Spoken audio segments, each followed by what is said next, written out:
بسم الله الرحمن الرحيم. نستعين والعاقبة للمتقين والصلاة والسلام على نبينا وحبيبنا محمد وعلى آله وصحبه أجمعين. أما بعد، السلام عليكم ورحمة الله وبركاته.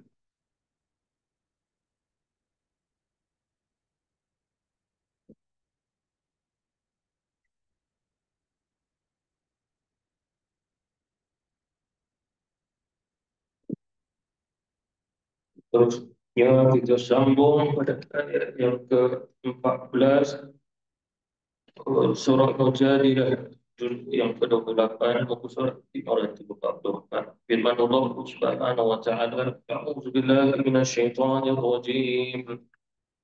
Bismillahirrahmanirrahim.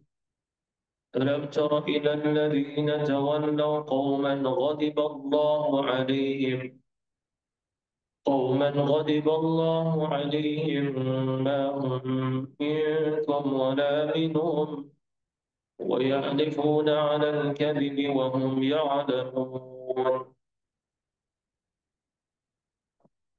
أعد الله لهم عذابا شديدا إنهم ساء ما كانوا يعملون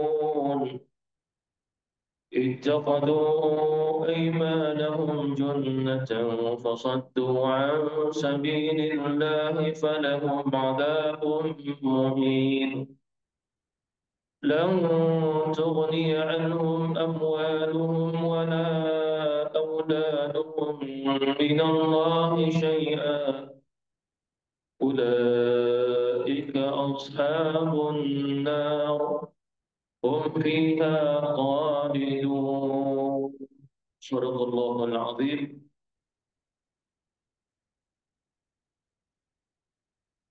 ألم ترى apakah engkau tidak melihat ilal ladzina tawallaw qauman ghadiballahu alaihim, terhadap orang-orang yang telah bersahabat karib dengan orang-orang yang telah dimurkai oleh Allah Subhanahu wa taala, ma hum minkum, mereka itu bukanlah daripada golongan kamu, wala minhum, dan mereka juga bukan daripada golongan mereka. Mereka kembali kepada kaum yang dimurkai oleh Allah Subhanahu wa taala. Ada satu kaum di sini ataupun satu golongan, wa yahlifuna 'alal kadhibi wa hum ya'lamun, dan golongan ini adalah satu golongan yang mana mereka adalah suka bersumpah, bahkan kalimah wa yahlifuna adalah sentiasa suka.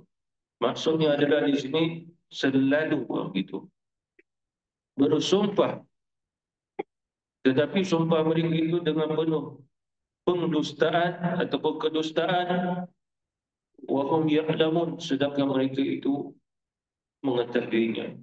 Kita ambil dulu satu ayat di mana ayat ini kata ulama-ulama kita bahwasanya masih lagi berkaitan dengan tiga golongan.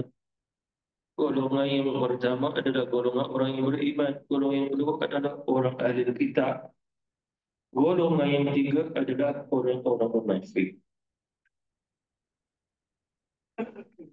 Sehingga dah kita, kalau sekiranya kita melihat di kitab Allah Subhanahu wa taala, maka kita perhatikan bahwasanya di Mekah banyak bicara tentang orang-orang kafir, musyrik, tetapi tidak berbicara tentang orang-orang munafik. Itu. Tetapi di Mekah ada orang Yahudi, ada juga orang Nasrani. Tetapi di Madinah itu cabarannya jauh lebih besar kerana satu golongan lagi. Kerana golongan ini mengucap dua kalimah syahadat. Tetapi dua kalimah syahadat mereka tidak sampai ke dalam hati dan tidak ada tasdik fi qalbi.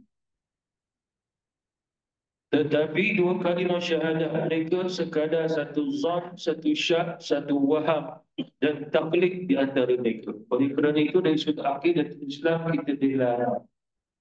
Apa maksudnya? Jangan sampai dua kalimah syahadat kita yang tanpa adanya tasdid fi qalbi, yakni pembenaran dalam hati. Kemudian ikrar dengan jawari, dengan anggota tubuh badan kita. Sehinggalah kita tidak sujud melainkan hanya kepada Allah Subhanahu Wa Taala. Itu. Dan mengisah ke Allah Subhanahu Wa Taala. Kerana ulama akidah dan sunnah wal jamaah mengatakan sahnya Islam seseorang, sempurnanya iman seseorang apabila iman itu jazam yang putus bersama al-haq. Al-haq itu Allah. Maksud jazam yang putus adalah tanpa adanya syak keraguan di hati. Jazam yang putus itu tanpa adanya juga waham, andaian. Jazam yang putus tanpa adanya zon, satu sangkaan.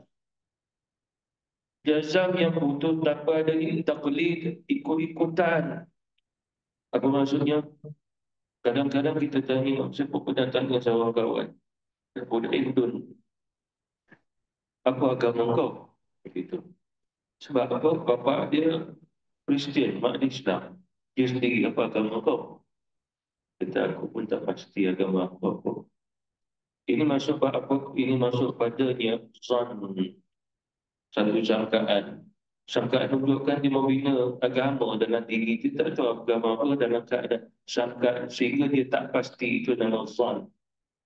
Itu nama. Jadi sudah akidah tidak sah. Tidak sah dua kalimah syahadatnya, tidak sah pada iman. Itu. Seperti mana contoh kau Islam ni daripada siapa? Daripada bapa aku lah. Tapi bila tengok bapa kau macam ke Islam, itulah aku pun ragu-ragu. Jadi anak tadi mengikutnya, itu nama taklid. Mengikutnya akidah, keyakinannya bapa dia. Tidak sah. Itu perlu kita ketahui. Mengapa agaknya? Sebab aku tak jelas keislaman itu pada bapa tadi. Kalau jelas, tidak ada masalah. Dia menyebab Allah, dia solat, dia puasa. Dia jelas.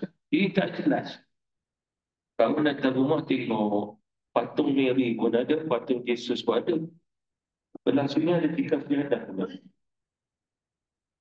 Ujung sana kita gambar lagi Kaabah. Sini Allah Muhammad. Lalu kawan pun bertanya lah kawan ni. Sebenarnya nak tanya kau agama apa, mak ayah agama apa.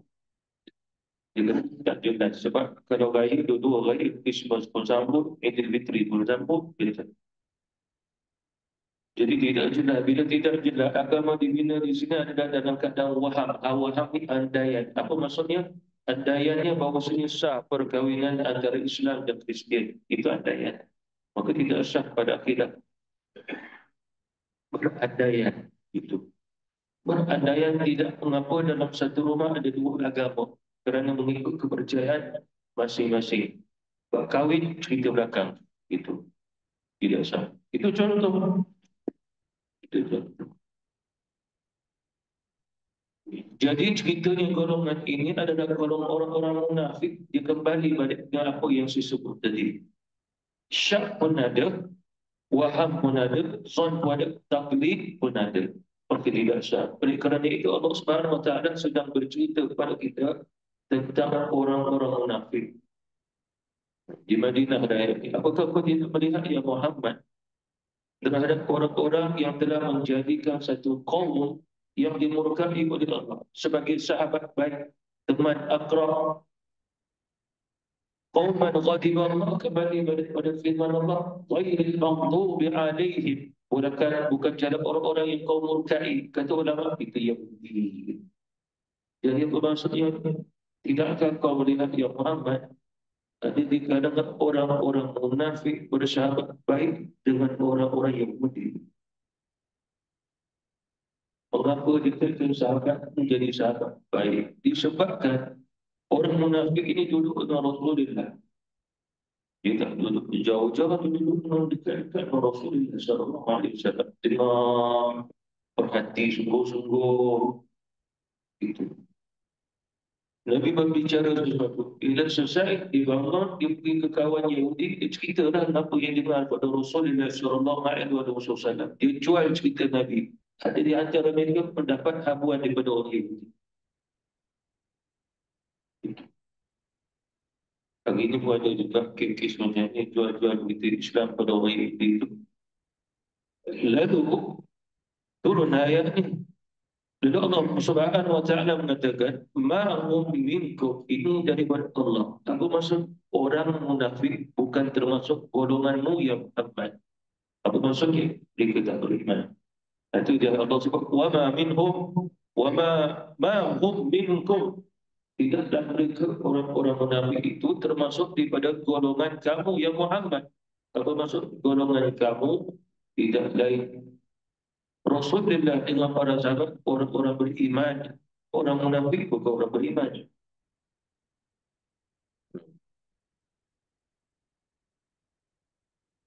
Ada kalanya Rasulullah duduk bersama sahabat.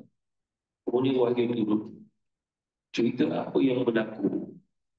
Wahyu itu bagi tahu kepada Nabi ada beberapa orang di kalangan orang munafik akan datang ke Rasulullah. Dan Nabi kata orang yang kulitnya begini, perwatakannya begini, perangainya begini. Kata Rasul. Sombong kalau berbicara, berkata. Nabi berkata pun dia nak terima.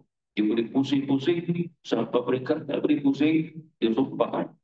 Wallah, demi Allah yang pusing. No, gitu.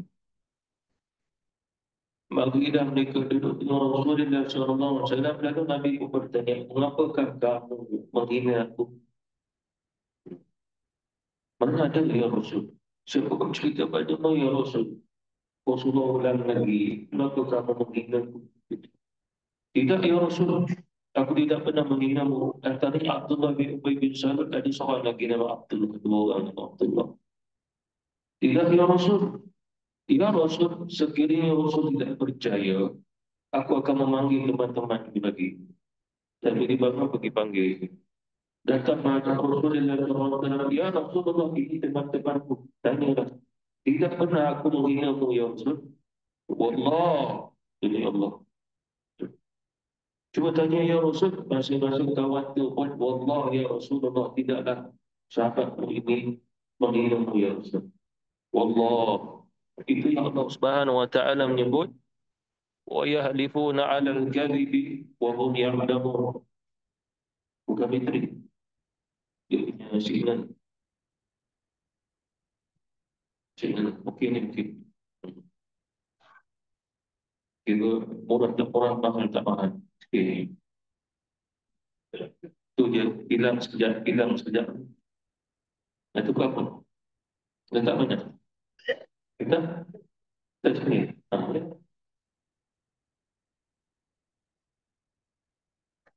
وَيَحْلِفُونَ عَلَى الْكَذِبِ وَهُمْ يَعْلَمُونَ. Dan mereka itu golongan-golongan yang bersumpah, tetapi sumpah mereka itu dengan penuh pendustaan, sedangkan mereka mengetahui. Apa maksudnya?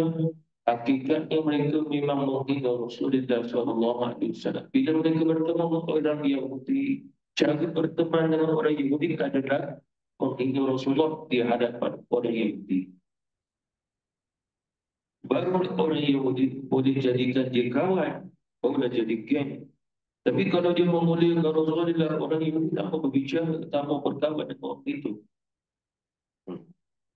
Jadi oleh kerana itu Allah turunkan ayat Quran, ayat ini tentang golongan munafik yang bersahabat baik dengan orang-orang Yahudi yang Allah murkai. Orang ini maghdubi alaihim, orang-orang yang Allah murkai. Itu. Jadi turunlah ayat ini sebagai pengkabaran yang benar bahawa sejak mereka benar-benar menghina Rasulullah. Orang yang menghina Rasulullah sama kedudukannya menghina Allah Subhanahu wa taala, seperti mana ayat sebelum ini yang telah kita pelajari. Inna Allah innal ladzina yuhaduna Allah wa rasulahu kubitu kama kubital ladzina min qablihim. Sesungguhnya orang-orang yang menentang Allah dan juga Rasul mendapat kehinaan seperti mana orang-orang sebelum mereka juga mendapatnya.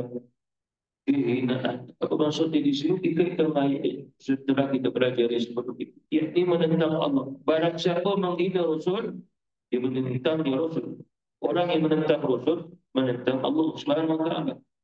Barang siapa menghina Rasul, juga menghina Allah Subhanahu Wa Taala. Kesannya kubitu.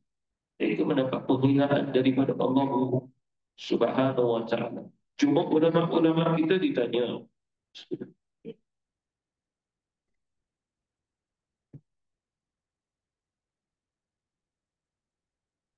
bagaimana orang yang munafik ini dia boleh bersahabat, bersekutu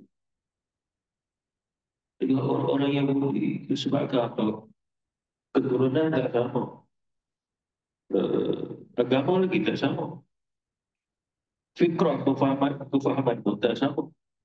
Lalu bagaimana mereka boleh bersahabat dengan orang-orang Yahudi ini? Mengapa kan? Disebabkan satu, itulah matlamat orang Yahudi. Jadi matlamat orang yang munafik sama dengan matlamat orang Yahudi. Tujuan itu sama. Agama lain, keturunan lain, tapi matlamat itu sama. Apa matlamat orang Yahudi di Madinah? Mahu Madinah. Mereka nak menguasai Madinah sehingga nak jadi milik mereka. Orang-orang munafik, ketuanya adalah Abdullah bin Ubay, memang dah lama nak jadi ketua di Madinah. Orang nombor satu. Abdullah bin Ubay bin Salul. Orang kaya, orang tinggi, orang tampan, macam-macam Allah bagi. Dia nak jadi ketua, itu tujuan. Lalu dia orang bijak, salah satu cara tak jadi orang yang ada ketokohan di Madinah, dia tengok masuk Islam.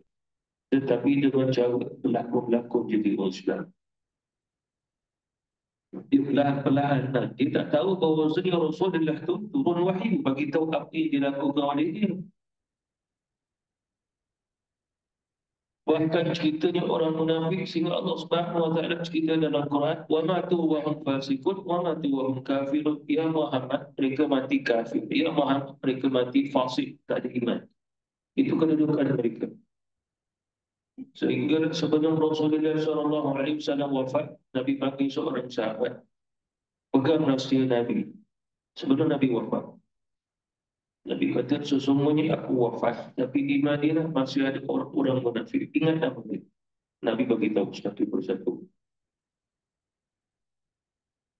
Sehingga sahabat Rasulullah ini pun menghafal satu persatu nama-nama yang Rasulullah bagi tahu. Lalu bila Rasulullah dah wafat selesai, lalu tinggal pada zaman sahabat Rasulullah, Sayyidina Abu Bakar, Sayyidina Umar, lalu mati orang ni yang munafik.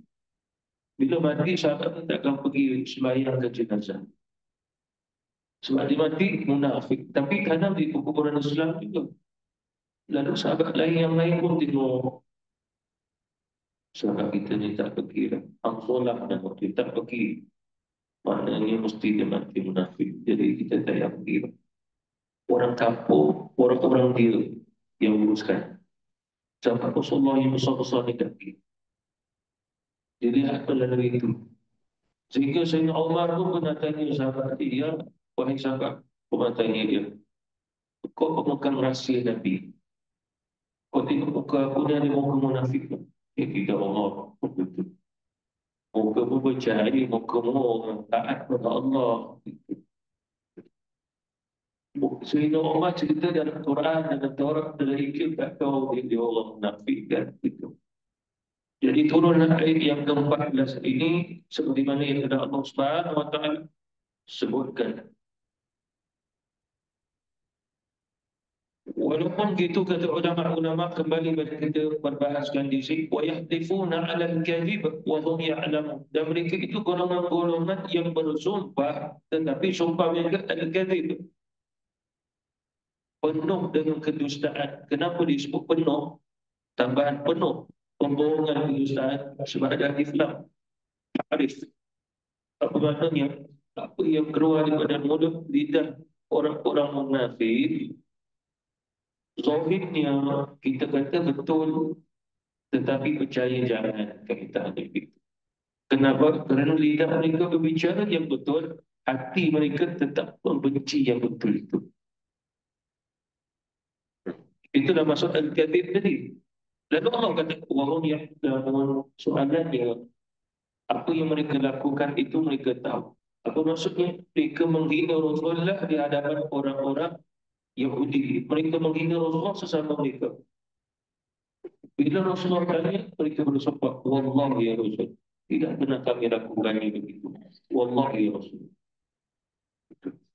Jadi soalannya, adakah mereka tahu mereka bersumpah yang mana mereka mengingkari perbuatan tidak? Sebab Allah kata, wahum ya'lamun.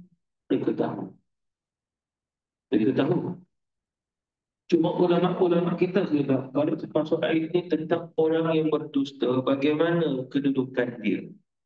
Adakah dia termasuk orang yang wahum ya'lamun ataupun tidak? Sebagai ulama kata, tidak ada seseorang dikatakan berdusta melainkan dia memang tahu sengaja dia berbohong, dia berdusta. Itu. Satu. Yang kedua, kata ulama, kalau sekiranya seseorang itu berbicara tetapi tidak ada langsung bahawasanya dia niat untuk berbohong berbicara dengan perbicaraan dia. Maka sebagai ulama kata tak boleh nak kata dia berdusta berbohong, kemungkinan dia berkata atau wahab, andaian atau kejahilan. Itu aja. Sebab bohong itu lain. Sumpah palsu itu lain. Dia berdusta itu lain. Kerana Allah kata, wahum ya'lamun, sedangkan mereka tahu. Apa maksudnya? Tahu perbuatan mereka. Contoh begini, kalau dikatakan contoh begini lah. Contoh mudah, bola sepak. Malaysia lawan Laos. Laos. Dia saya. Jadi apa maksudnya di sini? Kita tanya kau kata kalah harus Malaysia. Contoh, kalah Malaysia kalah. Okey. Soalannya, adakah dia telah berdusta? Ya, disebabkan jawapannya Malaysia menang. Jadi kawan itu berdusta ataupun tidak, dia tidak dikira berdusta kalau dia tak tahu mana dia kata andaian. Cuma akhlaknya rendah, akhlaknya tak baik. Cuma dia tak termasuk berdusta macam ayat. Adakah dia termasuk munafik? Belum. Itu yang perlu kita ketahui. Sebab kadang-kadang dia berbicara antara ayat. Aku rasa lah, dia wahab tu, Izzuan tu dia rasa. Aku rasa Malaysia semalam kalah. Padahal dia menang. Jadi dia rasa dia wahab, dia beritahu Malaysia kalah semalam. Adakah dia termasuk munafik? Ulama kata tak. Jangan kata dia munafik kerana bodoh limpah. Tetapi kata ulama, apabila dia telah tahu Malaysia menang, dia pusing. Malaysia kalah. Itu barulah dia munafik. Bagi contoh begitu senang sikit. Dia dah tahu, tapi dia pusing. Kita tak boleh lebih-lebih nanti pada waktu zaman. Kita ada, saya masuk YouTube, nanti ada membaca. Jadi kita masuk pula lah. Itu pasal dia biar-biar kat sini-sini je. Tapi dalam hati saya dah tahu dah nampak siapa dah. Dah nampak siapa dah. Sebab kes ini dia akan berlaku sampai hari kiamat, dan kiamat tidak akan habis selesai. Melainkan inilah golongan yang tinggal nanti akhir zaman. Apa maksudnya? Dunia agak huru-hara, pucat kacil. Disebabkan tak ada manusia yang Nabi kata boleh dipercayai. Yang betul nampak salah, yang salah nampak betul. Macam mana tak dipercayai? Akhirnya bagaimana manusia hidup? Hidup sendiri-sendiri. Itu yang kata Rasulullah, bila datang satu zaman, kamu duduk sendiri-sendirilah. Orang yang duduk mungkin ketika itu jauh lebih baik daripada dibangun jalan. Orang yang jalan itu mungkin lebih baik kalau dia duduk. Tengok keadaan bagaimana. Kata Rasulullah. Sebab dunia dah tak boleh dipercayai. Scam je dah itu. Tidak boleh dipercayai. Mana pada zaman Rasulullah SAW pun itu juga.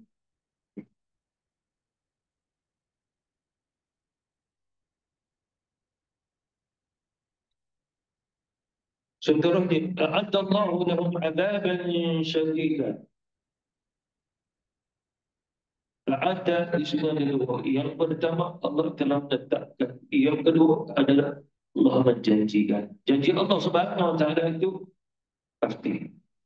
Inna Allah la yukhliful mi'ad. Maknanya Allah menetapkan dan Allah Subhanahu wa taala juga telah memastikan buat mereka golongan orang yang munafik itu azaban syadidah, menerima siksaan yang sungguh pedih. Innahum sa'a ma kanu ya'malun, disebabkan perbuatan mereka itu adalah perbuatan yang buruk. Maksudnya apa yang mereka lakukan itu dipandang yang buruk di dalam Islam. Kerana apa? Kerana yang terbesar adalah mereka berdustakan baginda Rasul sallallahu alaihi wasallam.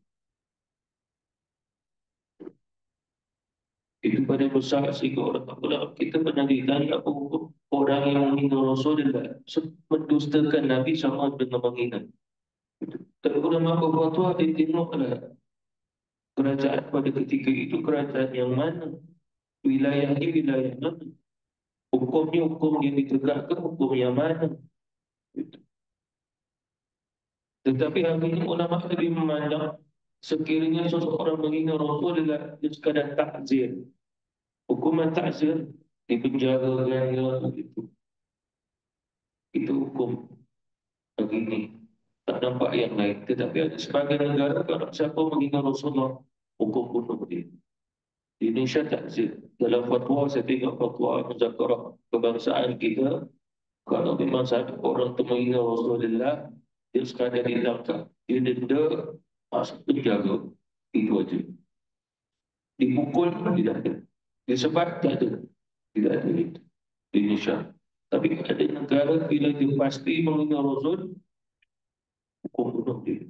Antaranya Pakistan, antaranya Yaman, tengok pada kerajaan di antara Iran, itu pasti memang menghina.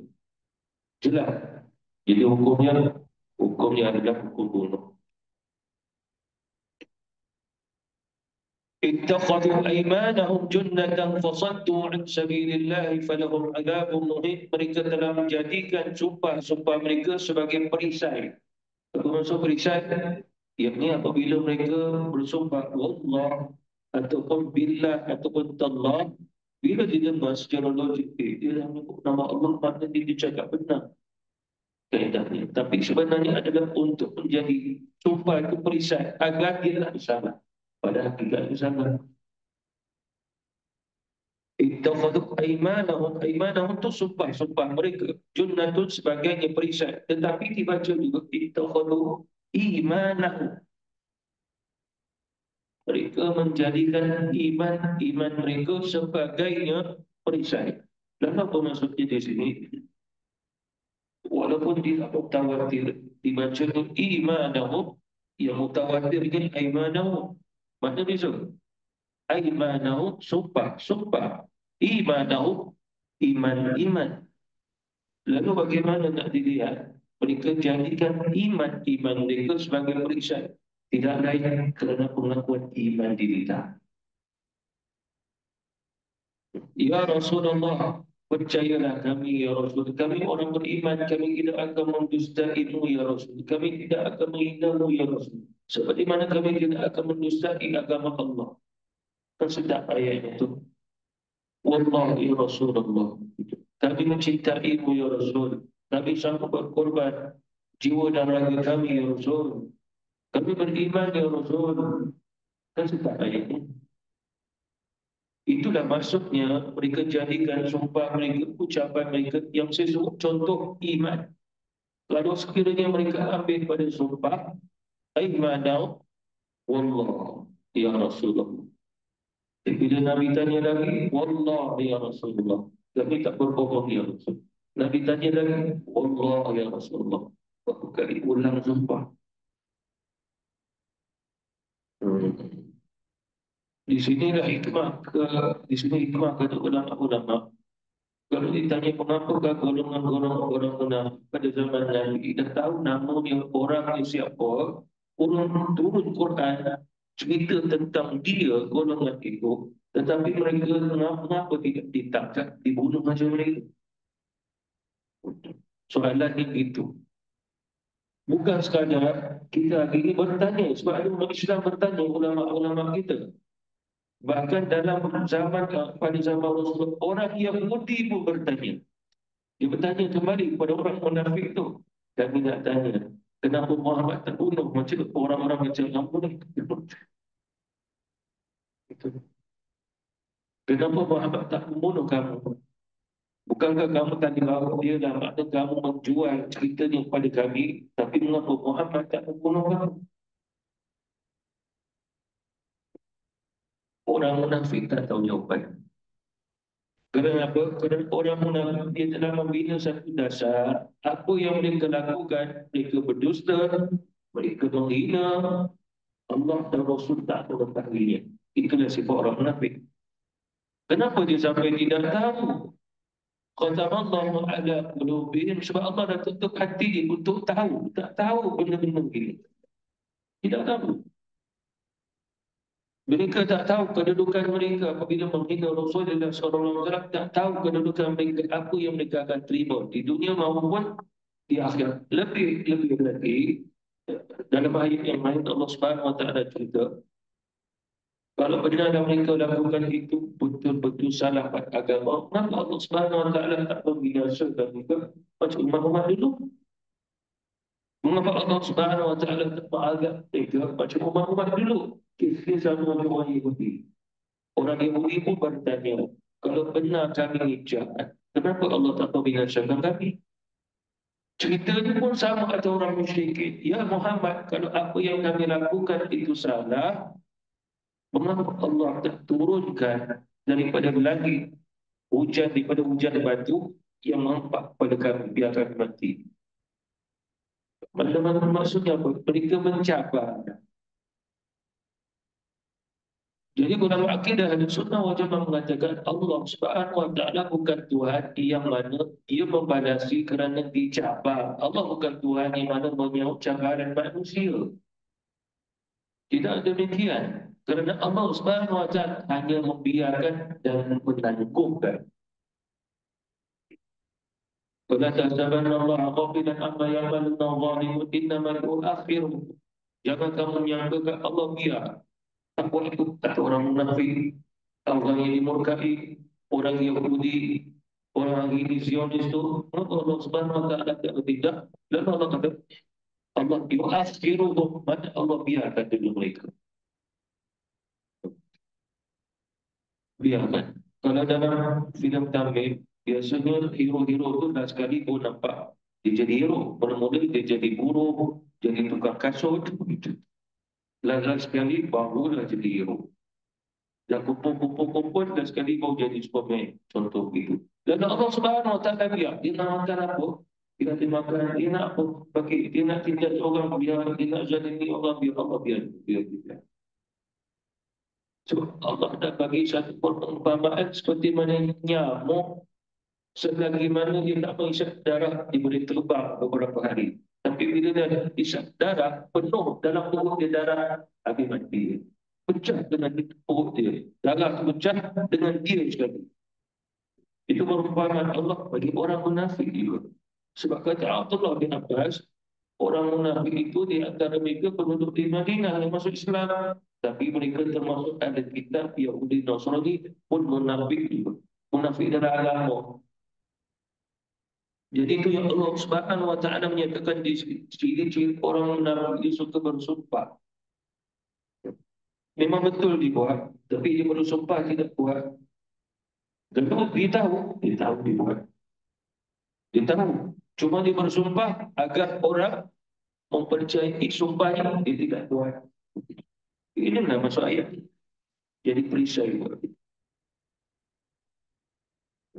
Kalau kita tengok pada hari ini bukan semua berjaya, ada orang sumpah tak berjaya juga. Masuk juga dalam.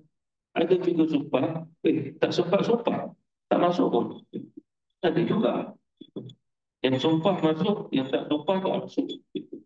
Jadi maksud aku di sini, kita tak kena Allah Subhanahu Wa Taala fasaddu an sabilillah, dan mereka golongan yang menghalang manusia daripada jalan Allah, falahum adzabun muhin, dan mereka itu ada yang menghinakan. Maksud fasaddu an sabilillah adalah Di kalangan orang-orang mukmin, kadang-kadang bila mereka bertemu, mereka bercakap baik, manis mulut. Contoh, ingin sahabat bawa bertemu Rasulullah. Assalamualaikum, ya sahabat. Daripada mana kau tadi jumpa Rasul? Rasulullah cakap apa? Sampai kepada kami. Rasulullah kata demikian. Oh, terima kasih. Kemudian mereka jumpa kawan-kawan Yahudi, beritahu apa yang Nabi beritahu. Itulah fasal tu. Dan sabilillah, wallahu ta'ala a'lam. Wa billahi taufiq. Assalamualaikum warahmatullahi wabarakatuh.